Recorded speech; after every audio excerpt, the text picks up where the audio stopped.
Hello, Karen. How are you? Hi, I'm very good, thank you. How are you, Anu? Not bad at all. Thank you very much for agreeing to appear on the Women in Finance podcast. Well, thank you very much for having me. I'm super excited. Yes, same here. So, shall we begin?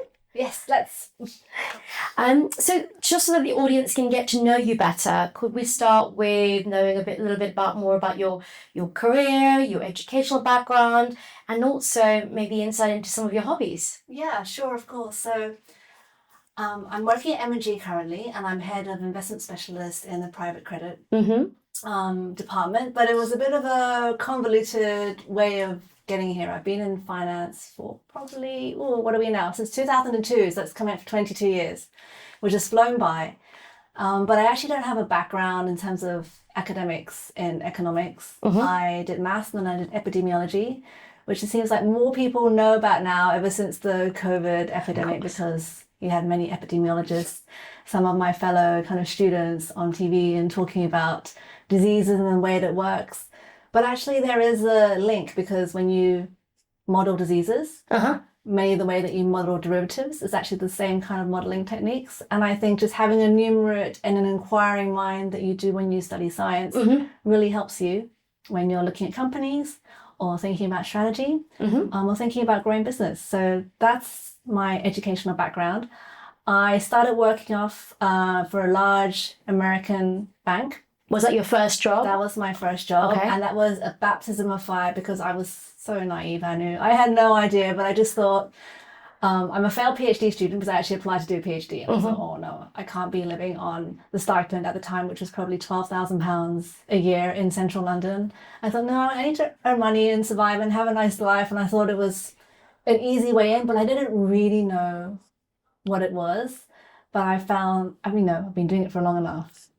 I think the career has offered me enough variety, meeting different people. I'm super interested in business.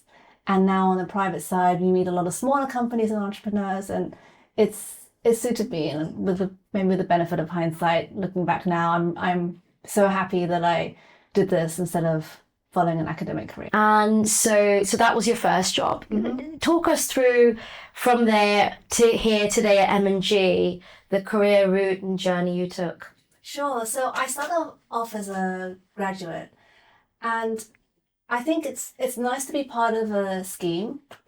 And for me, it was nice to be part of a big organization, because, hey, who wouldn't want 3 months being trained in New York, right? Relatively on, dare I say it, paid for by the company. And it's very fun because you're with like-minded people. You're all similar ages. You work hard, you play hard, and you have kind of a network and a cohort to bounce ideas off, to sometimes talk about situations, or how to deal with a manager who may be a little bit difficult, or how to deal with a manager that maybe, you really like, but you want to do different projects.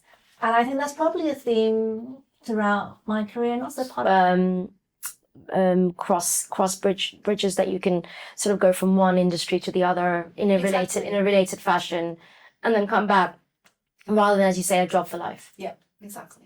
It's not frowned upon these days, It's probably quite interesting to have someone that's done something different. And it adds to another feather to your bow. Okay. Exactly. Any advice for? Well, I suppose there's an overlap. Any advice for younger women entering the industry today? So anyone who's sort of listening to this podcast wondering, whether I should pursue a career in finance, it's clearly quite male-dominated. Things are changing, but as we discussed, not as rapidly as we would have hoped. Yeah. And the funnel seems to narrow the higher up we go. But any advice for younger women so they have any of these apprehensions that they, sort of put them aside? I would say, I think actually the city, or we should call it city now, but anything in finance, asset management is a great career. And I would also say you don't necessarily have to have that finance background. I think it's more interesting now to be curious, to want to work hard. And the other advice I would give is never kind of box yourself in too early.